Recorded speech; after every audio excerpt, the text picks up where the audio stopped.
I'm going to say it could be a trap. You're going to say you're being wild and crazy. But that's what I have to be.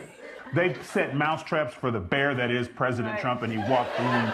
She walks on it, it stops, she turns around to the president, and she just leads the president up and walks. So she was unfazed by it. But this could have been a massive issue. And you know, the president being frozen there in one place makes him vulnerable. Yeah. Unless he can walk, then they act like they dropped him into shark-infested waters. It was an escalator. You know what another word for frozen escalator is? Stairs. Donald Trump's plan is to do what he did last time, which was give another massive tax cut to billionaires and big corporations. And the reason some people think, well, I don't know, I remember that economy when he first came in being pretty good. Yeah, it was pretty good, because it was my economy.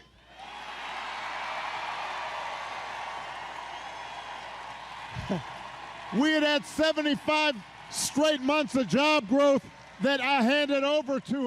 Trump wanted to be remembered as a titan of history. Yet every time his name surfaces, it sounds less like Mount Rushmore and more like a rejected sketch from late-night comedy. Instead of statues, he's earned punchlines. Instead of monuments, he gets memes. And instead of reverence, he invites eye rolls. That's where Jimmy Kimmel and Barack Obama step in, armed with wit sharper than policy, dismantling the myth Trump clings to like cheap cologne. He did his best to cancel me. Instead, he forced millions of people to watch the show. That backfired bigly. He might have to release the Epstein files to distract us from this now.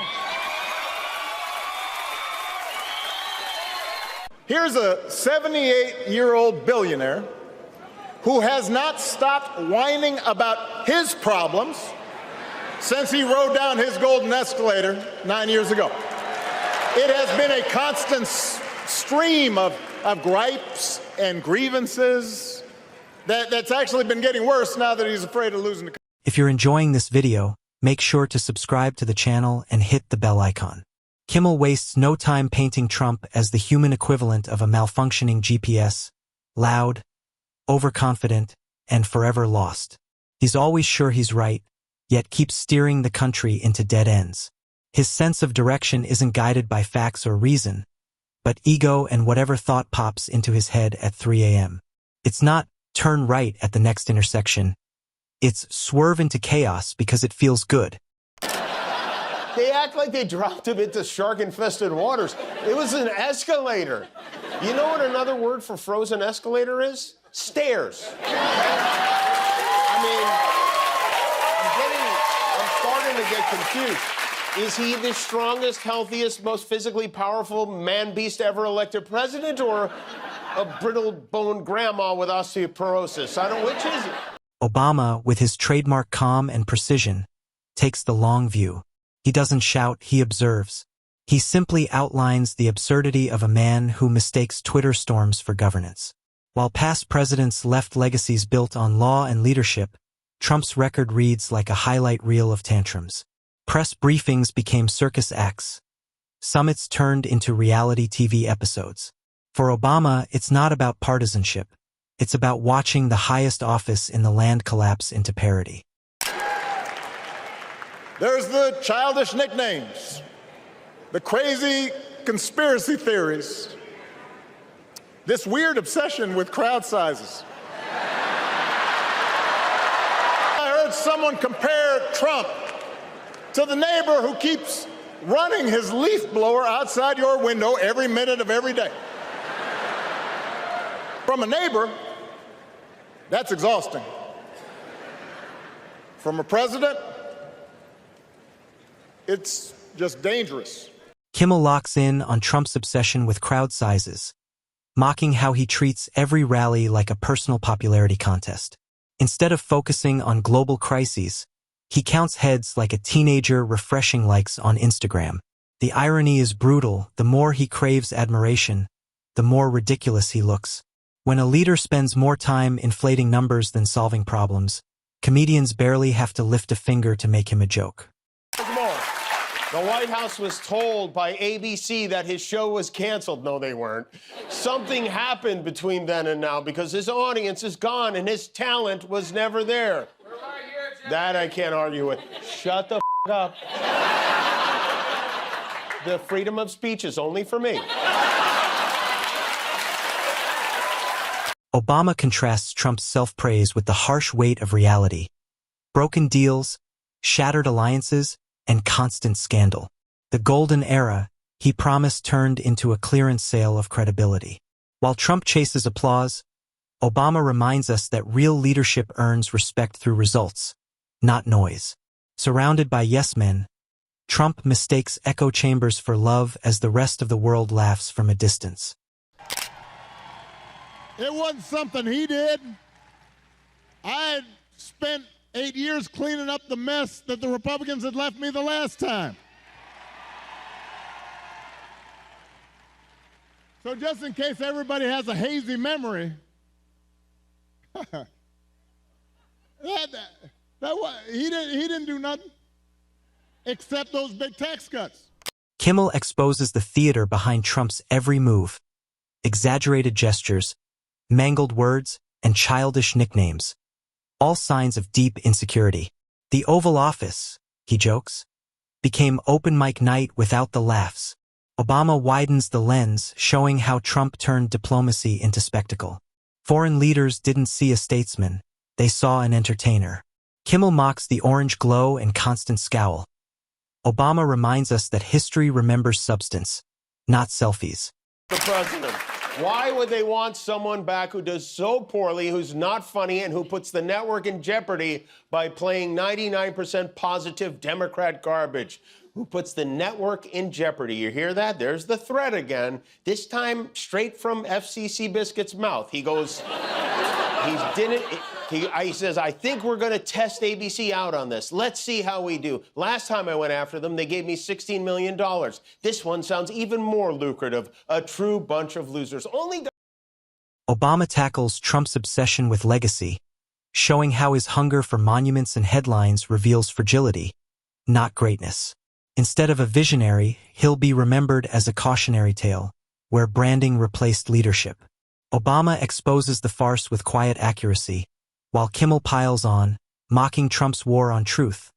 A man so desperate to be right that he's consistently wrong. His presidency, Kimmel jokes, was like ignoring GPS and driving straight into traffic. Together, they prove that real power doesn't boast, it simply leads. So we had the spectacle of my successor in the Oval Office making broad claims around certain drugs and autism that have been continuously disproved. And the degree to which that undermines public health, the degree to which that can do harm to women.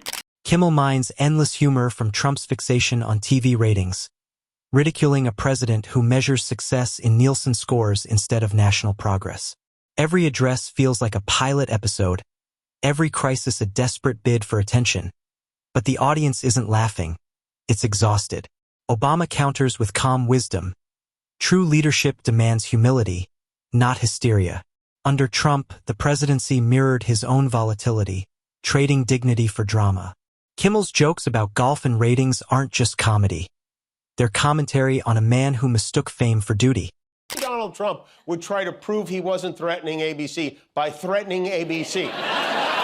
And you almost have to feel sorry for the people who work for him, who try to clean up the messes. They've been bending over backwards to say, oh, he never threatened. J.D. Vance today made the claim that what the FCC chairman said was a joke, which, I don't know, maybe that was a joke? I don't know. They go to all these lengths to say, oh, it wasn't coercion. The president was just musing. And then the second Trump is alone, he sits on the toilet, he gets his grubby little thumbs on his phone, and he immediately blows their excuses to smithereens and says, it was ratings that got me fired. The irony runs deep. After years of mocking others for golfing, Trump turned it into his personal refuge from accountability. Kimmel pounces on that hypocrisy. joking that the man who vowed to work harder than anyone now works hardest on his swing. Beyond the laughter lies waste.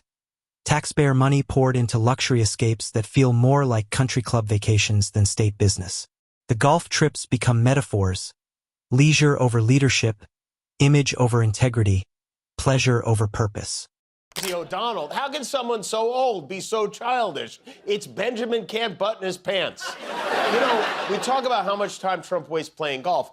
He seems to be spending a lot more time posting dumb AI videos lately. Our governor, Gavin Newsom, has been roasting him online, and so now Trump is doubling up. Last night, he posted a whole string of deep fakes, including these. Hey, look at this! Donald Trump! Donald Trump!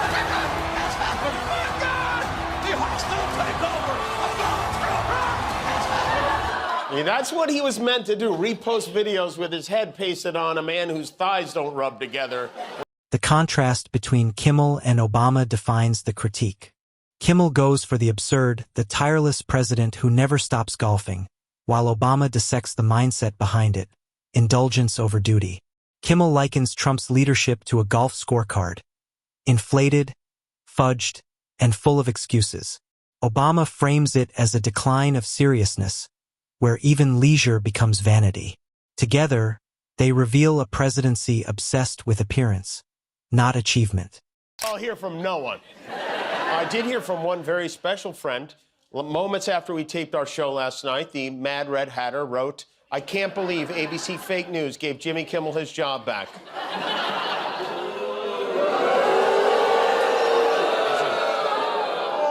You can't believe they gave me my job back. I can't believe we gave you your job back. Kimmel mocks the image of a president golfing through crisis, saying the only wall Trump ever finished was around his private courses.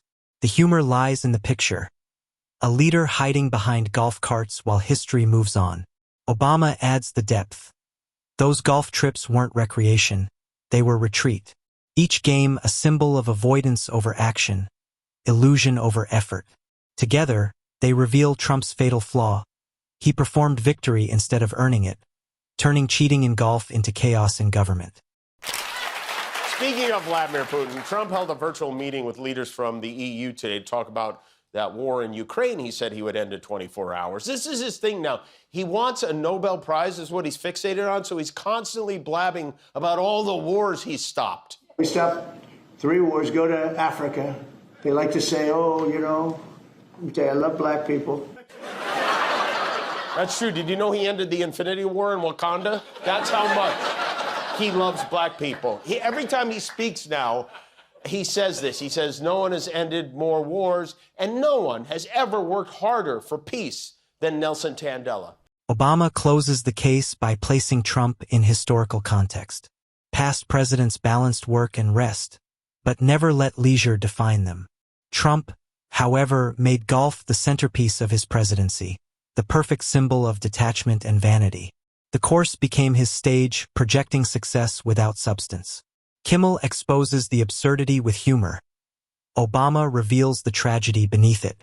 Together, they show how Trump's time on the course mirrors his time in office: all performance, no purpose.